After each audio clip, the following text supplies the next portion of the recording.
ਸਤਿ ਸ਼੍ਰੀ ਅਕਾਲ। ਇਗਨਾਈਟ ਪੰਜਾਬ ਜੋ ਕਿ ਤੁਹਾਡੇ ਵਾਸਤੇ ਛੋਟੇ ਛੋਟੇ ਕੋਰਸਸ ਲੈ ਕੇ ਆਂਦਾ ਹੈ ਬੱਚਿਆਂ ਵਾਸਤੇ। ਤੇ ਉਹ ਬੱਚੇ ਜਿਹੜੇ ਪਹਿਲਾਂ ਤੋਂ ਵੀਕ ਰਹਿ ਗਏ ਸੀਗੇ ਆ ਇਦਾਂ ਦੇ ਬੱਚੇ ਜਿਹੜੇ ਅਫੋਰਡ ਨਹੀਂ ਕਰ ਸਕਦੇ ਚੀਜ਼ਾਂ, ਮਤਲਬ ਸ਼ਹਿਰ 'ਚ ਨਹੀਂ ਜਾ ਸਕਦੇ ਹੈਗੇ, ਉਹਨਾਂ ਦੇ ਮਾਂ-ਬਾਪ ਕੋਲ ਇੰਨੇ ਜ਼ਿਆਦਾ ਟਾਈਮ ਵੀ ਨਹੀਂ ਹੈਗਾ ਤੇ ਕੁਝ ਕਹਿ ਸਕਦੇ ਹੋ ਮਨੀ ਵੀ ਨਹੀਂ ਹੈਗਾ, ਤਾਂ ਉਹਨਾਂ ਵਾਸਤੇ ਅਸੀਂ ਕੋਰਸਸ ਲੈ ਕੇ ਆਉਂਦੇ ਹਾਂ ਤਾਂ ਕਿ ਉਹ ਘਰੇ ਬਹਿ ਕੇ ਬਿਲਕੁਲ ਕੁਆਲਿਟੀ ਟੀਚਿੰਗ ਨੂੰ ਸਿੱਖ ਸਕਣ ਤੇ ਕਿਸੇ ਪ੍ਰਕਾਰ ਦੀ ਉਹਨਾਂ ਨੂੰ ਪਰੇਸ਼ਾਨੀ ਨਾ ਹੋਵੇ। ਜਿਹੜੀਆਂ ਵੀ ਚੀਜ਼ਾਂ ਉਹਨਾਂ ਦੀਆਂ ਮਿਸ ਹੋ ਗਈਆਂ ਹਨ ਪਹਿਲਾਂ, ਜਿਵੇਂ ਇੰਗਲਿਸ਼ ਬਹੁਤ ਇੰਪੋਰਟੈਂਟ ਹੈ, ਇਹਦੇ ਵਿੱਚ ਆਇਲਸ ਬੱਚੇ ਬਹੁਤ ਜ਼ਿਆਦਾ ਕਰਨਾ ਚਾਹੁੰਦੇ ਆ। ਆਇਲਸ ਕਰਕੇ ਲੋਕ ਰੇਲਵੇ ਦੀ ਭਰਤੀ ਹੈ, ਅਲੱਗ-ਅਲੱਗ ਕਰਕੇ ਰੇਲਵੇ ਦੀ ਭਰਤੀ ਇੱਕ ਅਲੱਗ ਹੈ ਜਿਹਦੇ ਵਿੱਚ ਇੰਗਲਿਸ਼ ਬੱਚੇ ਕਰਦੇ ਆ, ਇੱਕ ਆਇਲਸ ਹੋ ਗਿਆ, ਠੀਕ ਹੈ, ਉਹਦੇ 'ਚ ਵੀ ਇੰਗਲਿਸ਼ ਦਾ ਯੂਜ਼ ਹੁੰਦਾ। ਤੇ ਇੱਦਾਂ ਦੇ ਜਿਹੜੇ ਕੋਰਸਿਸ ਹਨ ਜਿਹੜੇ ਤੁਹਾਨੂੰ ਬਿਲਕੁਲ ਕੁਆਲਿਟੀ ਲੈਵਲ ਤੇ ਤੁਹਾਡੇ ਤੱਕ ਅਸੀਂ ਲੈ ਕੇ ਆਉਂਦੇ ਹਾਂ। ਉਹ ਵੀ ਕੋਰਸਿਸ ਹੈ ਜਿਹੜੇ ਡਾਇਰੈਕਟਲੀ ਤੁਹਾਨੂੰ ਇੰਪਲੋਇਮੈਂਟ ਦਵਾ ਸਕਦਾ, ਜਿੱਦਾਂ ਲੈਪਟਾਪ ਰਿਪੇਅਰ ਦਾ ਕੋਰਸ ਹੋ ਗਿਆ, ਮੋਬਾਈਲ ਰਿਪੇਅਰ ਦਾ ਕੋਰਸ ਹੋ ਗਿਆ, ਜੇ ਤੁਸੀਂ ਸਿੱਖ ਸਕਦੇ ਹੋ। ਬਿਲਕੁਲ ਕਿਸੇ ਵੀ ਬੱਚੇ ਨੂੰ ਉਦਾਸ ਹੋਣ ਦੀ ਜਾਂ ਘਰੇ ਬਹਿ ਕੇ ਇੱਦਾਂ ਸੋਚਣ ਦੀ ਲੋੜ ਨਹੀਂ ਹੈ ਕਿ ਮੈਂ ਪਿੱਛੇ ਰਹਿ ਗਿਆ। ਅਸੀਂ ਤੁਹਾਡੇ ਨਾਲ ਹੈ, ਅਸੀਂ ਤੁਹਾਨੂੰ ਇੱਕ ਇੱਕ ਚੀਜ਼ ਦੱਸਾਂਗੇ ਤੇ ਕੁਆਲਿਟੀ ਤੁਹਾਡੇ ਤੱਕ ਲੈ ਕੇ ਆਵਾਂਗੇ। ਤੇ ਨੈਕਸਟ ਗੱਲ ਹੈ ਵੀ ਇਹ ਹੁਣ ਆਇਲਸ ਦੀ ਸੀਰੀਜ਼ ਤੁਹਾਡੇ ਸਾਹਮਣੇ ਚੱਲ ਰਹੀ ਹੈ। ਆਇਲਸ ਦੀ ਸੀਰੀਜ਼ ਵਿੱਚ ਮੈਂ ਤੁਹਾਨੂੰ ਕਿੱਦਾਂ ਦੱਸ ਰਿਹਾ ਸੀਗਾ, ਆਇਲਸ ਦੀ ਸੀਰੀਜ਼ ਵਿੱਚ ਇੱਕ ਵੋਕੈਬਲਰੀ ਹੈ ਜਿੱਥੋਂ ਆਪਾਂ ਤੁਹਾਨੂੰ ਵਰਡ ਸਿਖਾਉਂਦੇ ਹਾਂ, ਅੱਖਰ ਸਿਖਾਉਂਦੇ ਹਾਂ, ਕਿਉਂਕਿ ਅੱਖਰ ਅੰਗਰੇਜ਼ੀ ਵਾਸਤੇ ਇੱਟਾਂ ਦਾ ਕੰਮ ਕਰਦੇ ਆ। ਜਦ ਤੱਕ ਤੁਹਾਡੇ ਕੋਲ ਇੱਟਾਂ ਨਹੀਂ ਹੈਗੇ ਤੁਸੀਂ ਘਰ ਕਿੱਦਾਂ ਬਣਾਓਗੇ? ਤਾਂ ਜਿਹੜੇ ਉਹ ਅੱਖਰ ਹੈ ਜਿਹੜੇ ਤੁਹਾਡੇ ਲਿਸਨਿੰਗ, ਰੀਡਿੰਗ, ਰਾਈਟਿੰਗ ਵਿੱਚ ਬਹੁਤ ਜ਼ਿਆਦਾ ਕੰਮ ਆਉਂਦੇ ਆ, ਜਿਹੜੇ ਬਾਰ-ਬਾਰ ਤੁਸੀਂ ਲਿਖਣੇ ਹੁੰਦੇ ਆ, ਕਿਤੇ ਲਿਸਨਿੰਗ ਵਿੱਚ ਉਹਨਾਂ ਨੂੰ ਸੁਣਨਾ ਵੀ ਹੁੰਦਾ, ਜਿੱਥੇ ਤੁਸੀਂ ਸਪੀਕ ਕਰਨਾ ਹੁੰਦਾ, ਜਿਹਦੇ ਨਾਲ ਤੁਹਾਡੇ ਜ਼ਿਆਦਾ ਨੰਬਰ ਜਾਂ ਬੈਂਡ ਆ ਸਕਦੇ ਆ। ਉਹ ਜਿਹੜੇ ਲੈਕਚਰਸ ਹੈ ਬੱਚੋ, ਉਹ ਜਿਹੜੇ ਵਰਡਸ ਹੈਗੇ ਆ, ਉਹਦੀ ਇੱਕ ਵੋਕੈਬਲਰੀ ਦੀ ਸੀਰੀਜ਼ ਹੈ ਜਿਹੜੇ ਤੁਹਾਨੂੰ ਮੈਂ 10-10 ਮਿੰਟ ਵਿੱਚ ਹਾਸੀ ਮਜ਼ਾਕ ਨਾਲ, ਮਤਲਬ ਕਹਿਣ ਦਾ ਮਤਲਬ ਜਮਾ ਵੀ ਤੁਹਾਡਾ ਜ਼ੋਰ ਨਾ ਲੱਗੇ, ਸੌਖੇ ਅੱਖਰ ਕੱਢ ਕੇ ਤੁਹਾਡੇ ਵਾਸਤੇ ਅਸੀਂ ਉਹ ਲੈ ਕੇ ਆ ਰਹੇ ਹਾਂ। ਉਹਦਾ ਆਲਰੇਡੀ ਇੱਕ ਲੈਕਚਰ ਅਪਲੋਡ ਹੋ ਚੁੱਕਾ ਹੈ, ਤੁਸੀਂ ਉਹਨੂੰ ਦੇਖਣਾ ਹੈ। ਤੇ ਹੁਣ ਇੱਕ ਗ੍ਰਾਮਰ ਹੈ, ਗ੍ਰਾਮਰ 'ਚ ਸਾਰਾ ਕੁਛ ਹੀ ਆਉਂਦਾ, ਜਿਵੇਂ ਲਿਸਨਿੰਗ, ਰੀਡਿੰਗ, ਰਾਈਟਿੰਗ ਤੇ ਗ੍ਰਾਮਰ ਇਕੱਠਾ ਹੈ ਸਾਰਾ। ਕਹਿਣ ਦਾ ਮਤਲਬ ਤੁਸੀਂ ਠੀਕ ਹੈ ਅੱਖਰ ਸਿੱਖ ਲਏ, ਤੁਸੀਂ ਇੱਟਾਂ ਇਕੱਠੀਆਂ ਕਰ ਲਈਆਂ, ਘਰ ਬਣਾਉਣ ਵਾਸਤੇ ਤੁਸੀਂ ਉਹਦੇ ਵਿੱਚ ਤੁਹਾਨੂੰ ਗ੍ਰਾਮਰ ਵੀ ਲਾਣੀ ਪੈਣੀ ਹੈ, ਤੁਹਾਨੂੰ ਲਿਸਨਿੰਗ ਦੇ ਪਤਾ ਗੱਲਾਂ ਹੋਣੀਆਂ ਚਾਹੀਦੀਆਂ, ਤੁਹਾਨੂੰ ਰੀਡਿੰਗ ਦੀਆਂ ਗੱਲਾਂ ਪਤਾ ਹੋਣੀਆਂ ਚਾਹੀਦੀਆਂ। ਰੀਡਿੰਗ ਵਿੱਚ ਕਿਵੇਂ ਚੀਜ਼ ਪਿਕ ਕਰਨੀ ਹੈ, ਰੀਡਿੰਗ ਵਿੱਚ ਕਿਵੇਂ ਮੀਨਿੰਗ ਪਿਕ ਕਰਨਾ ਹੈ, ਕਿੱਥੋਂ ਜਵਾਬ ਪਿਕ ਕਰਨਾ, ਰਾਈਟਿੰਗ ਵਿੱਚ ਕਿੱਥੇ ਏ ਪਾਣਾ, ਐਨ ਪਾਣਾ, ਦ ਪਾਣਾ, ਤਾਂ ਗ੍ਰਾਮਰ ਵੀ ਵਿੱਚ ਆਉਂਦੀ ਹੈ ਉਹਦੇ। ਤਾਂ ਲਿਸਨਿੰਗ, ਰੀਡਿੰਗ, ਰਾਈਟਿੰਗ ਤੇ ਗ੍ਰਾਮਰ ਇਹਦੀ ਇੱਕ ਪੂਰੀ ਸੀਰੀਜ਼ ਹੈ ਜੋ ਕਿ ਤੁਹਾਨੂੰ ਮੈਂ ਲੈ ਕੇ ਆ ਰਹੇ, ਇੱਕ ਇੱਕ ਅੱਖਰ ਆਪਾਂ ਸਮਝਾਂਗੇ। ਕੋਈ ਵੀ ਬੱਚੇ ਨੇ ਬਿਲਕੁਲ ਡਰਨਾ ਨਹੀਂ ਹੈਗਾ, ਬਿਲਕੁਲ ਘਬਰਾਉਣਾ ਨਹੀਂ ਹੈਗਾ ਵੀ ਸਾਨੂੰ ਪਹਿਲਾਂ ਤੋਂ ਨਹੀਂ ਪਤਾ, ਕਿਉਂਕਿ ਆਪਾਂ ਜੜ ਤੋਂ ਚੱਕਣੀ ਹੈ ਚੀਜ਼। ਕਿੱਥੋਂ ਚੱਕਣੀ ਹੈ?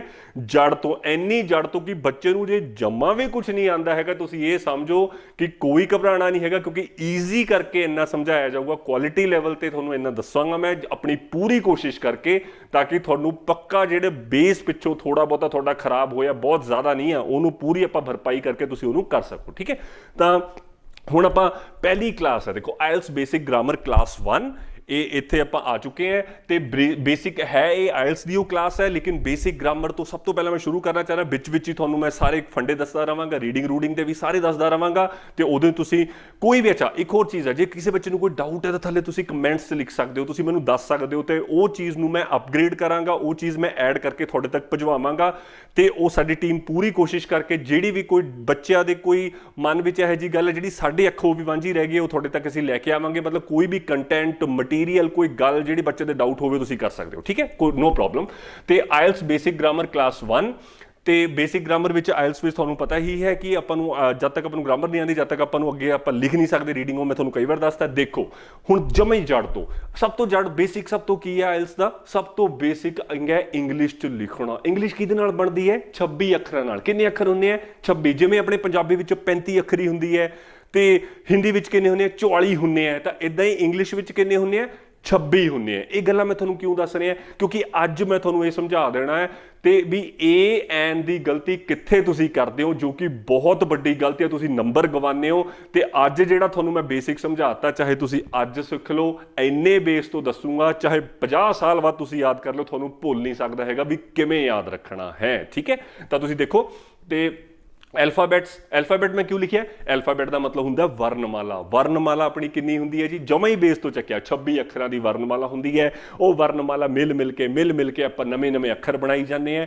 ਅੱਛਾ, ਨਵੇਂ ਅੱਖਰਾਂ ਦੇ ਮੂਹਰੇ ਆਪਾਂ ਕਿਤੇ ਏ ਲਾਣਾ ਹੁੰਦਾ, ਕਿਤੇ ਐਨ ਲਾਣਾ ਹੁੰਦਾ, ਤੇ ਕਿੱਦਾਂ ਲਾਣਾ ਹੁੰਦਾ ਉਹਨੂੰ ਆਪਾਂ ਸਮਝਦੇ। ਅੱਛਾ, ਇਹਦੇ ਨਾਲ ਮੈਂ ਨਾ ਤੁਹਾਨੂੰ ਇੱਕ ਸਪੈਸ਼ਲ ਜੀ ਗੱਲ ਦੱਸ ਦਿੰਦਾ, ਵੈਸੇ ਇੰਟਰਸਟਿੰਗ ਜੀ ਗੱਲ ਹੈ, ਤੁਹਾਨੂੰ ਕਦੀ ਕੋਈ ਪੁੱਛ ਲਵੇ।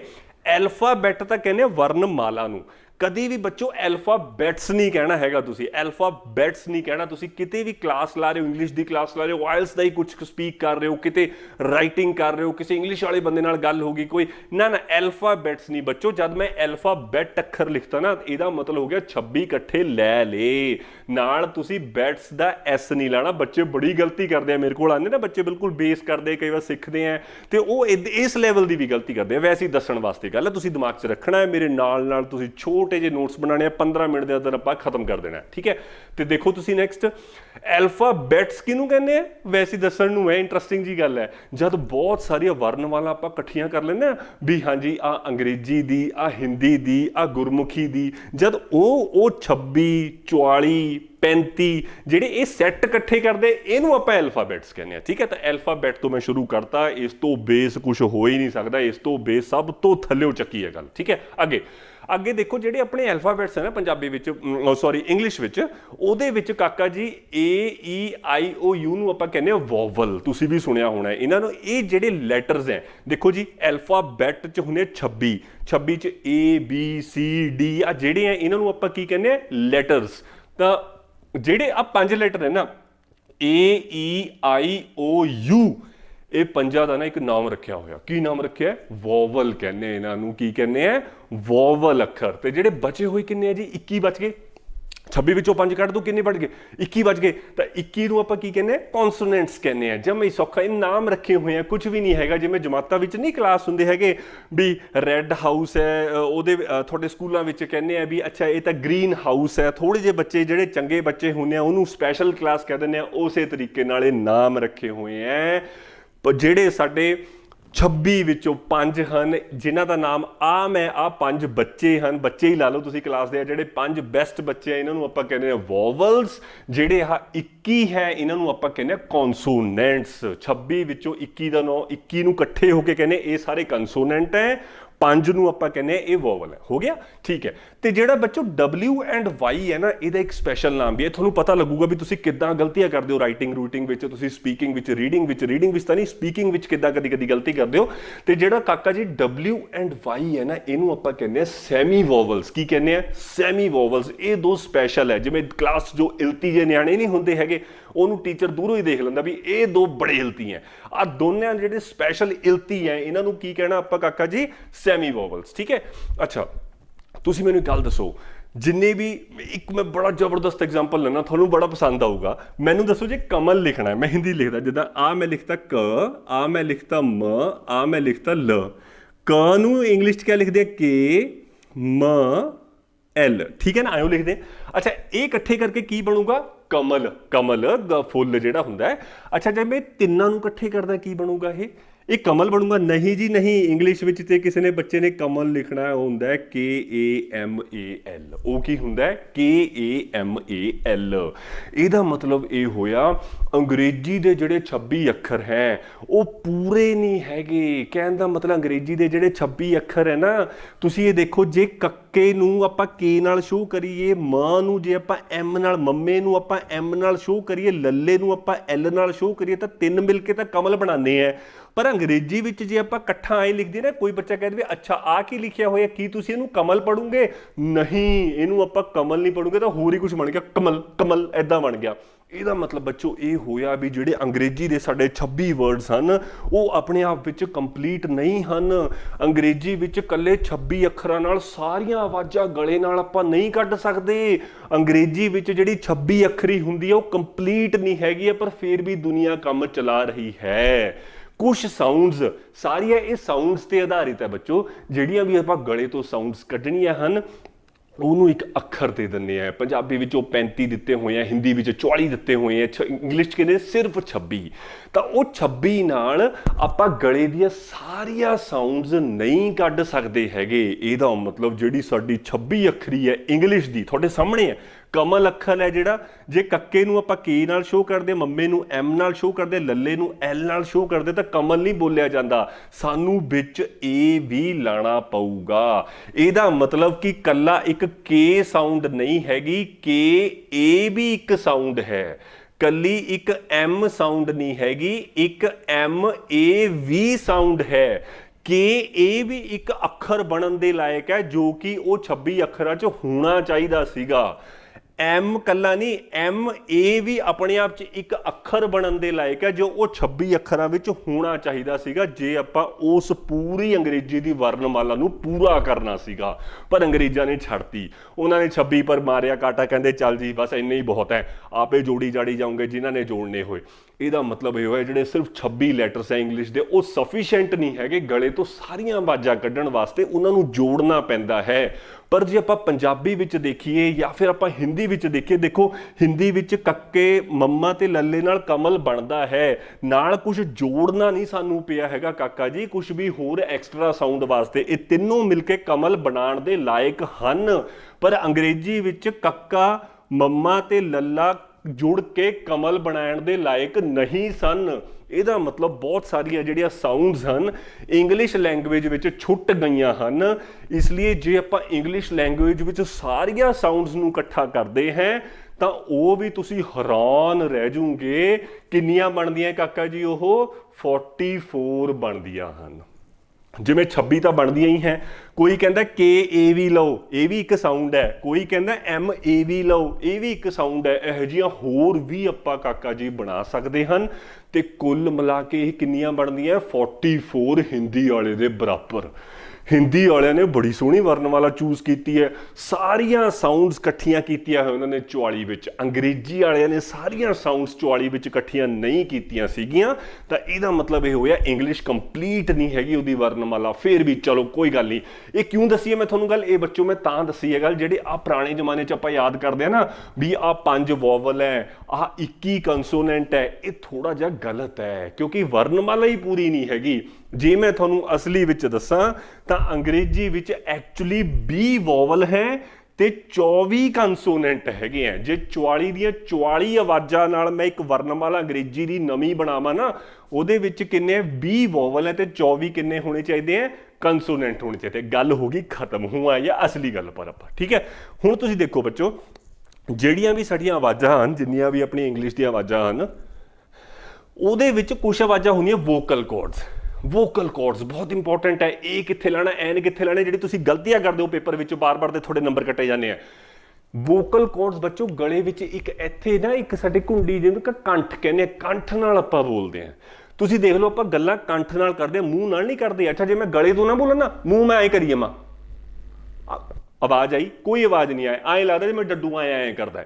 ਇਹਦਾ ਮਤਲਬ ਅਸਲੀ ਆਪਾਂ ਜਿਹੜੀਆਂ ਆਵਾਜ਼ਾਂ ਆਪਣੇ ਕੰਠ ਨਾਲ ਕੱਢਦੇ ਹਾਂ, ਉਹ ਕੰਠ ਵਿੱਚ ਇੱਕ ਛੋਟਾ ਜਿਹਾ ਔਰਗਨ ਹੁੰਦਾ ਜਿਹੜਾ ਸਾਨੂੰ ਆ ਬੁਲਵਾ ਰਿਹਾ ਹੈ। ਠੀਕ ਹੈ, ਤਾਂ ਇਹ ਤੁਸੀਂ ਬੱਚੋ ਯਾਦ ਰੱਖਣਾ ਹੈ, ਜਿਹੜੀਆਂ ਆਵਾਜ਼ਾਂ ਪਿਓਰਲੀ ਕੰਠ ਨਾਲ ਆਉਂਦੀਆਂ ਹੈ, ਦੁਬਾਰਾ ਬੋਲਾਂ, ਜਿਹੜੀਆਂ ਆਵਾਜ਼ਾਂ ਪਿਓਰਲੀ ਸਿਰਫ ਕੰਠ ਨਾਲ ਤੁਸੀਂ ਬੋਲ ਦਿੰਦੇ ਹੋ, ਉਹਨਾਂ ਦੇ ਮੂਹਰੇ ਐਨ ਲਾਣਾ ਹੁੰਦਾ ਹੈ। ਇਹ ਨਹੀਂ ਯਾਦ ਕਰਨਾ ਹੈਗਾ ਜਿਵੇਂ ਤੁਸੀਂ ਆਮ ਜਾਣਦੇ ਹੋ ਕਲਾਸਾਂ ਕਲੂਸਾਂ ਵਿੱਚ ਜਿਹੜਾ ਤੁਹਾਨੂੰ ਸਮਝਾ ਦਿੰਦੇ ਨੇ, ਜਿਹਦੇ ਕਰਕੇ ਤੁਸੀਂ ਗਲਤੀਆਂ ਕਰਦੇ ਹੋ, ਪੇਪਰ ਵਿੱਚ ਨੰਬਰ ਘੱਟ ਲੈਂਦੇ ਹੋ, ਬੈਂਡ ਘੱਟ ਲੈਂਦੇ ਹੋ।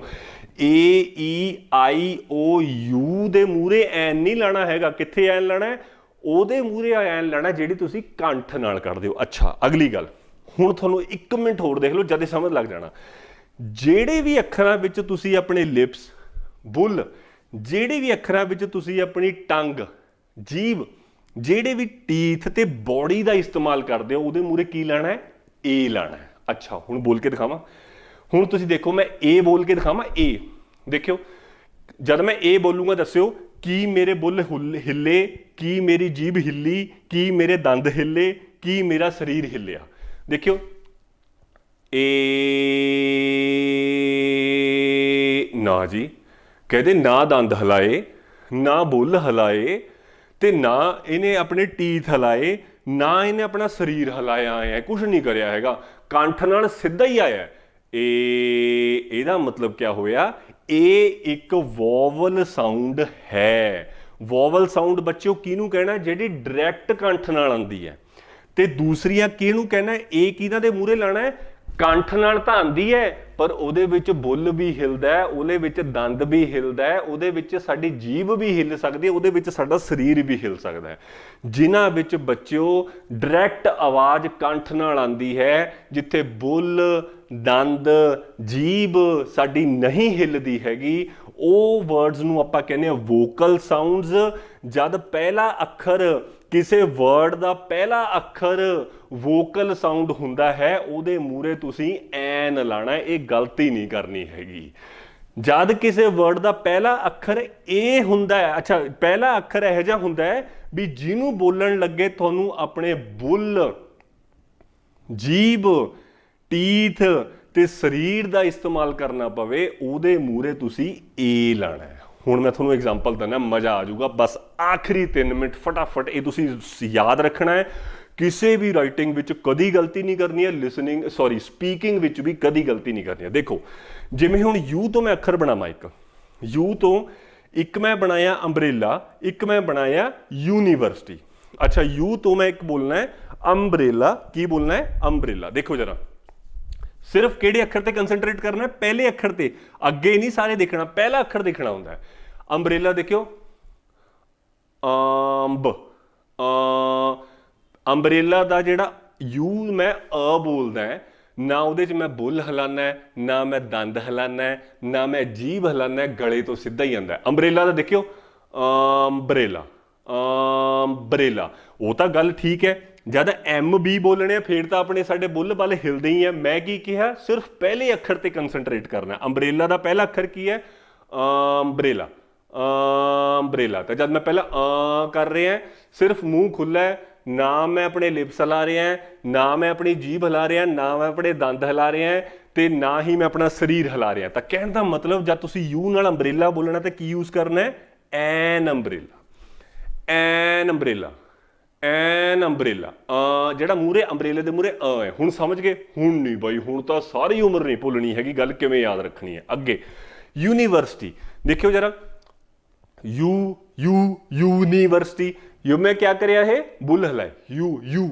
ਦੇਖੋ ਯੂ ਹੈ ਜਦ ਵੀ, ਜਦ ਤੁਹਾਨੂੰ ਯੂਨੀਵਰਸਿਟੀ ਦਾ ਬੋਲਣਾ ਹੈ ਬੁੱਲ ਹਿਲਾਏ ਬਿਨਾ ਕਾਕਾ ਜੀ ਤੁਸੀਂ ਬੋਲ ਹੀ ਨਹੀਂ ਸਕਦੇ। ਇਹਦਾ ਮਤਲਬ ਇਹ ਜ਼ਰੂਰੀ ਨਹੀਂ ਹੈ ਵੀ ਜਿੱਥੇ ਵੀ ਇਹ 5 ਲੱਗੇ ਹੋਣ ਉਹਨਾਂ ਦੇ ਮੂਹਰੇ ਐਨ ਲਾਣਾ ਹੀ ਲਾਣਾ ਹੈ। ਨਹੀਂ ਜੀ ਨਹੀਂ, ਤੁਸੀਂ ਇਹ ਦੇਖਣਾ ਹੈ ਵੀ ਪਹਿਲਾ ਅੱਖਰ ਸਿੱਧਾ ਕੰਠ ਤੋਂ ਨਿਕਲਿਆ ਹੈ ਕਿ ਪਹਿਲਾ ਅੱਖਰ ਕੰਠ ਦੇ ਨਾਲ ਨਾਲ ਬੁੱਲ, ਜੀਭ, ਦੰਦ ਵੀ ਹਿੱਲੇ ਆ। ਜੇ ਕੰਠ ਦੇ ਨਾਲ ਨਾਲ ਤੁਹਾਡੇ ਬੁੱਲ, ਜੀਭ, ਦੰਦ ਹਿੱਲੇ ਆ ਤਾਂ ਏ ਲਾਣਾ ਹੈ, ਨਹੀਂ ਐਨ ਲਾਣਾ ਹੈ। ਗੱਲ ਖਤਮ ਹੋ ਗਈ। ਕਿੱਦਾਂ ਦੇਖੋ ਜੀ, ਯੂਨੀਵਰਸਿਟੀ ਦਾ ਯੂ ਨਹੀਂ, ਯੂ ਯੂ ਬੁੱਲ ਹਿੱਲੇ ਆ, ਜਾਂ ਬੁੱਲ ਹਿੱਲੇ ਆ ਤਾਂ ਇਹਦੇ ਮੂਹਰੇ ਕੀ ਲਾਣਾ ਜੀ ਏ ਯੂਨੀਵਰਸਿਟੀ। ਠੀਕ ਹੈ, ਹੁਣ ਤੁਸੀਂ ਅੱਗੇ ਆਓ, ਉਹ ਤੇ ਆ ਜਾਓ। ਉਹ ਤੋਂ ਇੱਕ ਬਣਦਾ ਔਰੇਂਜ, ਇੱਕ ਬਣਦਾ ਵਨ ਆਈਡ ਮੈਨ, ਇੱਕ ਅੱਖ ਵਾਲਾ ਬੰਦਾ, ਕਾਣਾ ਬੰਦਾ, ਉਹਨੂੰ ਕਹਿੰਦੇ ਆਪਾਂ ਵਨ ਆਈਡ ਮੈਨ। ਉਹਦਾ ਦੇਖੋ ਉਹਦਾ ਦੇਖੋ ਔਰੇਂਜ, ਔਰੇਂਜ। ਦੇਖੋ ਪਹਿਲਾ ਅੱਖਰ ਜਦ ਮੈਂ ਬੋਲ ਰਿਹਾ ਤਾਂ ਸਾਡਾ ਕੁਛ ਨਹੀਂ, ਨਾ ਸਾਡੇ ਦੰਦ ਹਿਲ ਰਿਹਾ, ਨਾ ਸਾਡੇ ਬੁੱਲ ਹਿਲ ਰਹੇ, ਨਾ ਸਰੀਰ ਹਿਲ ਰਿਹਾ, ਨਾ ਸਾਡੀ ਜੀਭ ਹਿਲ ਰਹੀ ਹੈ। ਮੈਂ ਸਿੱਧਾ ਹੀ ਬੋਲਿਆ ਔਰੇਂਜ। ਉਹ ਅਲੱਗ ਗੱਲ ਹੈ ਕਿ ਜਦ ਤੋਂ ਬਾਅਦ ਮੈਂ ਰੈਂਜ ਬੋਲਣਾ, ਮੈਂ ਤਾਂ ਉਦੋਂ ਤਾਂ ਗੱਲੇ, ਮੈਂ ਗਰੰਟੀ ਕਿਹੜੀ ਗੱਲ ਦੀ ਲੈਣੀ ਹੈ ਪਹਿਲੇ ਅੱਖਰ ਦੀ, ਪਹਿਲੇ ਅੱਖਰ ਦੀ ਗਰੰਟੀ ਨਾਲ ਪਤਾ ਲੱਗੂਗਾ। ਔਰੇਂਜ ਦਾ ਮੈਂ ਪਹਿਲਾਂ ਬੋਲਿਆ ਕੁਛ ਨਹੀਂ ਹਿੱਲਿਆ, ਔਰੇਂਜ। ਠੀਕ ਹੈ, ਇਹਦਾ ਮਤਲਬ ਕੀ ਹੋਇਆ, ਇੱਥੇ ਕੀ ਯੂਜ਼ ਕਰਨਾ ਹੈ ਐਨ ਔਰੇਂਜ। ਹੁਣ ਆ ਜਾਓ ਬੱਚੋ ਜੀ, ਸੌਰੀ ਇੱਥੇ ਥੱਲੇ ਵਾਲਾ ਐਨ ਔਰੇਂਜ। ਹੁਣ ਆ ਜਾਓ ਵਨ ਆਈਡ। ਅੱਛਾ ਵਨ ਦਾ ਨਾ ਬੋਲਿਓ, ਪਹਿਲਾਂ ਵਨ ਨੂੰ ਵਾਵਾ ਬੋਲਣਾ। ਦੇਖਿਓ ਜਰਾ, ਵਨ ਵਾ, ਵਨ ਵਨ ਵਨ। ਜਿਹੜੇ ਮੇਰੇ ਦੰਦ ਹੈ ਥੱਲੇ ਵਾਲੇ ਵਨ ਵਨ, ਉਹ ਸਾਡੇ ਕਿਹਦੇ ਨਾਲ ਜੁੜਦੇ ਆ ਲਿਪਸ ਨਾਲ। ਇਹਦਾ ਮਤਲਬ ਹੋਇਆ ਉਹ ਭਾਵੇਂ ਉਰੇ ਲੱਗਿਆ ਹੋਇਆ ਹੈ ਪਰ ਫਿਰ ਵੀ ਜਦ ਤੁਸੀਂ ਪਹਿਲਾ ਵਨ ਦਾ ਉਹ ਬੋਲ ਰਹੇ ਹੋ ਤਾਂ ਤੁਹਾਨੂੰ ਪੱਕਾ ਤੇ ਪੱਕਾ ਤੁਹਾਡੇ ਦੰਦਾਂ ਨਾਲ ਆਪਣੇ ਲਿਪਸ ਯੂਜ਼ ਕਰਨੇ ਹੀ ਪੈਣੇ ਹੈ। ਤਾਂ ਉੱਥੇ ਕੀ ਲੈਣਾ ਹੈ ਏ ਲਾਣਾ ਹੈ। ਕੀ ਲੈਣਾ ਹੈ ਏ ਲਾਣਾ ਹੈ। ਠੀਕ ਹੈ ਜੀ। ਤਾਂ ਵਨ ਆਈਡ ਮੈਨ 'ਚ ਕੀ ਲੈਣਾ ਹੈ ਏ ਵਨ। ਆ ਦੇਖੋ ਵਨ ਵਨ, ਜਦ ਸ਼ੁਰੂ ਹੀ ਕਰਨਾ ਹੈ ਵਾਵੇ 'ਚ ਆਪਾਂ ਦੇ ਦੰਦ ਤੇ ਜਿਹੜੇ ਲਿਪਸ ਹਿਲ ਜਾਣੇ, ਇਹਦਾ ਮਤਲਬ ਏ ਲਾਣਾ ਹੈ। ਅੱਗੇ ਦੇਖੋ ਈ ਤੋਂ ਆਉਂਦਾ ਐਲੀਫੈਂਟ। ਇੱਕ ਹੈ ਐਲੀਫੈਂਟ, ਇੱਕ ਹੈ ਯੂਰੋਪੀਅਨ।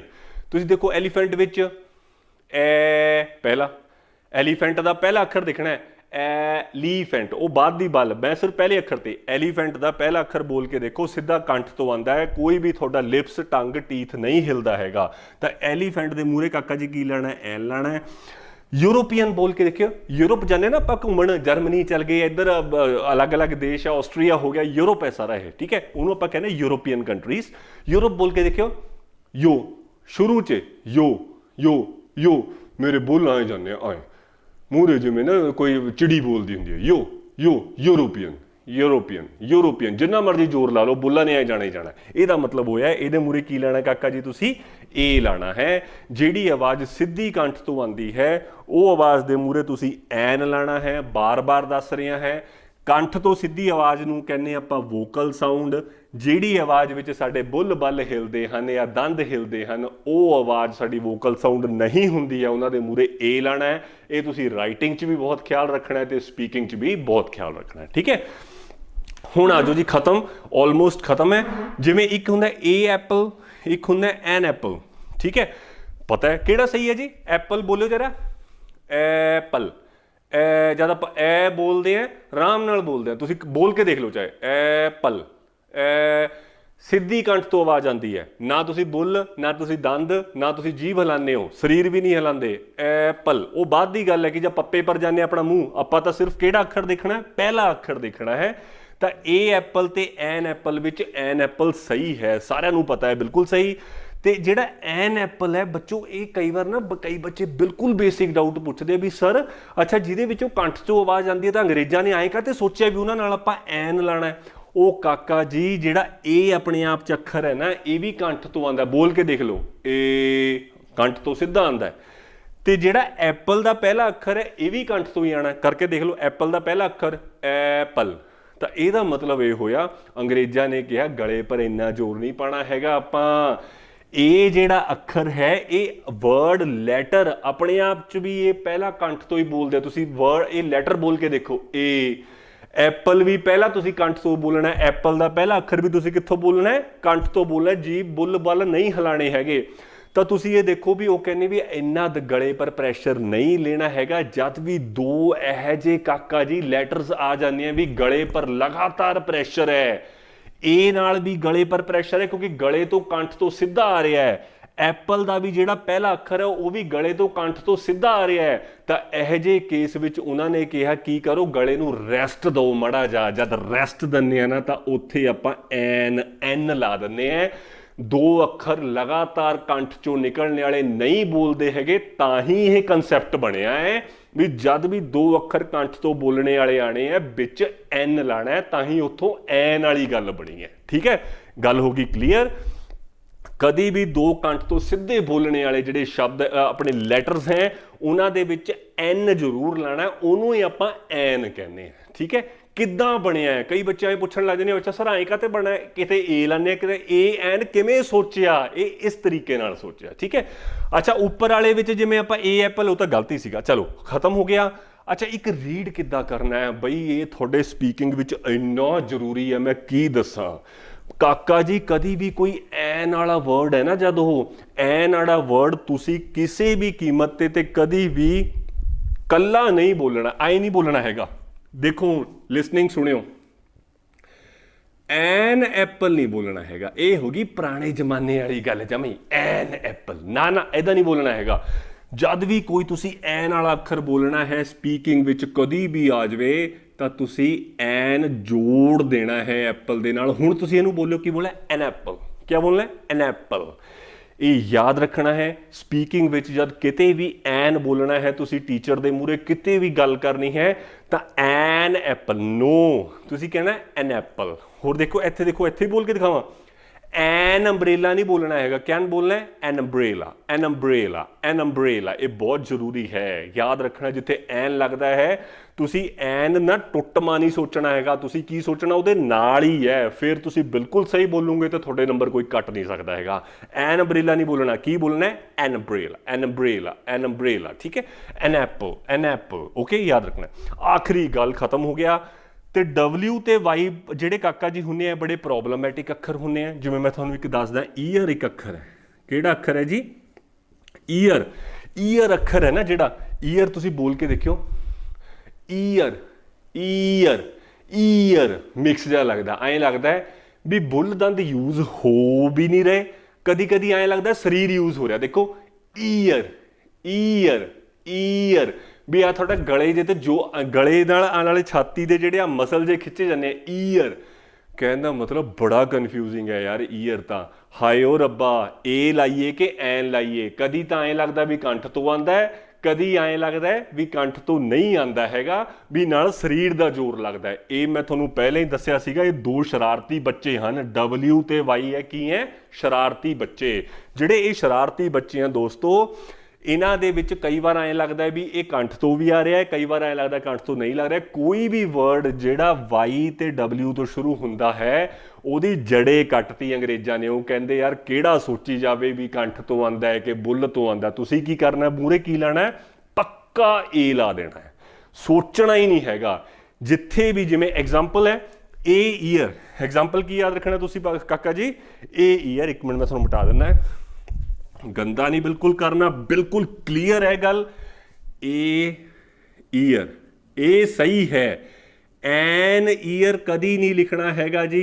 कदी नहीं लिखना हैगा ईयर दे वाई जद आपां बोलूंगे आपां नूं लगदा है भी ये बंदा कितों कंठ तो नहीं बोल रहा ईयर ई जे तुसीं ध्यान नाल सोचोगे मड़ी जी थोड़ी जीभ हिलूगी ई वाई बोल के देखो ईयर ਤੇ ਆ ਮੜੀ ਦੀਆਂ ਸੜਾਂ ਜੀ ਆ ਵੀ ਸਰੀਰ ਦਾ ਵੀ ਜ਼ੋਰ ਲੱਗੂਗਾ ਈਅਰ ਤਾਂ ਇਹਦਾ ਮਤਲਬ ਕਦੀ ਕਦੀ ਤਾਂ ਲੱਗਦਾ ਕੰਠ ਤੋਂ ਹੈ ਕਦੀ ਕਦੀ ਲੱਗਦਾ ਯੂਜ਼ ਹੋ ਰਿਹਾ ਸਾਡਾ ਸਰੀਰ ਵੀ ਤੇ ਜੀਭ ਵੀ ਤਾਂ ਇਹੋ ਜਿਹੇ ਅੱਖਰਾਂ ਤੋਂ ਬਹੁਤ ਤੁਸੀਂ ਬਹੁਤ ਜ਼ਿਆਦਾ ਕਿਆ ਰਹਿਣਾ ਸਤਰਕ ਰਹਿਣਾ ਹੈ ਤਾਂ W ਤੇ Y ਵਿੱਚ ਕਿਆ ਯਾਦ ਰੱਖਣਾ ਹੈ ਅੱਖਾਂ ਬੰਦ ਕਰਕੇ ਏ ਲਾ ਦੇਣਾ ਹੈ ਐਨ ਤਾਂ ਸੋਚਣਾ ਹੀ ਨਹੀਂ ਹੈਗਾ ਜਿਹੜੀ ਮਰਜ਼ੀ ਆਵਾਜ਼ ਆਈ ਜਾਵੇ ਪੱਕਾ ਰੂਲ ਹੈ ਇਹ ਯਾਦ ਰੱਖਣੀ ਹੈ ਗੱਲ ਇਹ ਪੱਕਾ ਰੂਲ ਹੈ ਆਖਰੀ ਦੇਖੋ ਜੀ ਆਖਰੀ आई ते ए जिहदे मूहरे भी लगता है ना ये भी कदी कदी पंगे ही करते हैं आई ते ए वाले अखर तो तुसी की सोचना है मैं देखो हुण जमा कन्फ्यूज नहीं होना जिन्ना गाह पै गया मैं तुहानूं समझाता उहदे च की याद रखना है AEIOU दे विच एन दा पंगा पै सकदा है पहली गल AEIOU विच पक्का सारियां नाल एन नहीं लाना हैगा ਇਹ ਦੇਖਣਾ ਹੈ ਵੀ ਇਹਨਾਂ 'ਚ ਵੀ ਜਿਹੜੇ ਸਿੱਧੇ ਕੰਠ ਤੋਂ ਆ ਰਹੇ ਹੈ ਉਹਨਾਂ ਨਾਲ ਤਾਂ ਐਨ ਲਾਣਾ ਹੈ AEIOU ਵਿੱਚ ਜਿਨ੍ਹਾਂ ਵਿੱਚ ਸਾਡੇ ਬੁੱਲ ਦੰਦ ਜਾਂ ਟੰਗ ਹਿਲ ਰਹੀ ਹੈ ਉਹਨਾਂ 'ਚ ਏ ਵੀ ਲਾ ਦੇਣਾ ਹੈ ਇੰਨੀ ਗੱਲ ਤਾਂ ਪੱਕੀ ਹੋ ਗਈ ਮੈਂ ਤੁਹਾਨੂੰ ਐਗਜ਼ਾਮਪਲ ਵੀ ਦਿੱਤੇ ਇਹਨਾਂ ਦੇ ਠੀਕ ਹੈ ਹੁਣ ਇੱਥੇ ਆ ਜਾਓ ਸਾਇੰਟਿਸਟਾਂ ਨੇ ਨਾ ਸਾਡਾ ਕੰਮ ਸੌਖਾ ਕਰਤਾ ਜਿਨ੍ਹਾਂ ਨੇ ਲੈਂਗੁਏਜ ਬਣਾਈ ਹੈ ਨਾ ਉਹ ਕਹਿੰਦੇ ਵੀ ਜਾਓ ਯਾਰ ਤੁਸੀਂ ਕਿੱਥੇ ਤੰਗ ਹੋਈ ਜਾਓਗੇ ਉਹਨਾਂ ਨੇ ਕਿਹਾ ਆਈ ਤੇ ਏ ਦੀ ਨਾ चैक ही ना करो यह जा कोई भी दुनिया का अखर आ जाए काका जी जिहदे विच आई ते ए लग्या होवे अखां मीच के एन ला दो पक्की गल याद रखनी है इन्हां पंजां विचों ए ते आई कोई अखर विच आ जाए अखां मीच के एन ला दो सोचो भी ना गल हो गई खत्म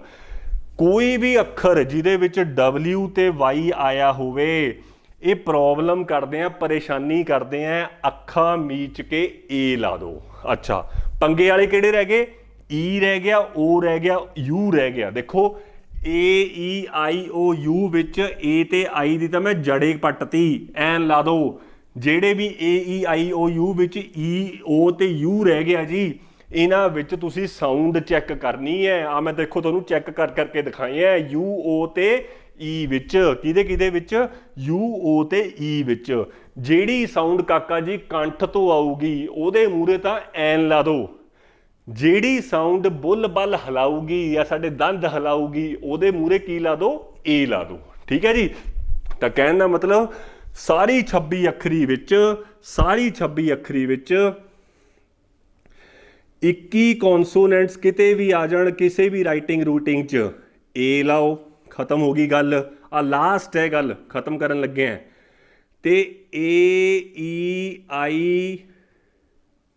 ते U इन्हां विच ए ते आई दे मूहरे तां जी पक्का ही तुसीं एन ला दो ते EO ते U दे मूहरे आवाज़ कट के देखो जे तां कंठ तो आंदी है तां एन लाओ जे दंद दुंद हिलते हैं तां ए लाओ आ इकट्ठा करके समझाता जी ये पक्का याद रखना है लिसनिंग च भी बहुत काम आंदा है ये सॉरी थोड़े स्पीकिंग च भी बहुत काम आंदा है ते राइटिंग च भी बहुत काम आंदा है सारे 21 है जिहड़े इन्हां पंजां नूं छड्ड के उन्हां दे मूहरे दा अखां मीच के ए लाओ ते ये पंजां विच भी जिहड़े ए ते आई आ उहदे मूहरे एन ला दो पक्का ही रूल बनाता सौखा करता अंग्रेज़ां ने साडे वास्ते ते ई ओ ते यू दे मूहरे की ला दो जे तां कंठ तो है तां काका जी एन लाओ ਜੇ ਕਾਕਾ ਜੀ ਉਹ ਸਾਡੇ ਬੁੱਲ ਦੰਦ ਜਾਂ ਫਿਰ ਟੰਗ ਹਿਲਦੀ ਹੈ, ਜੀਭ ਹਿਲਦੀ ਹੈ ਤਾਂ ਕੀ ਲਾਓ, ਇਹ ਲਾਓ। ਠੀਕ ਹੈ, ਪਹਿਲਾ ਲੈਕਚਰ ਖਤਮ ਹੋ ਗਿਆ ਹੈ, ਤੁਸੀਂ ਨਾਲ ਦੀ ਨਾਲ ਇਹਨੂੰ ਯਾਦ ਕਰ ਲੈਣਾ। ਮੈਂ ਤੁਹਾਨੂੰ ਪੱਕਾ ਸਮਝਾਤਾ ਹੈ, ਬੜੇ ਕੰਮ ਦੀ ਚੀਜ਼ ਹੈ।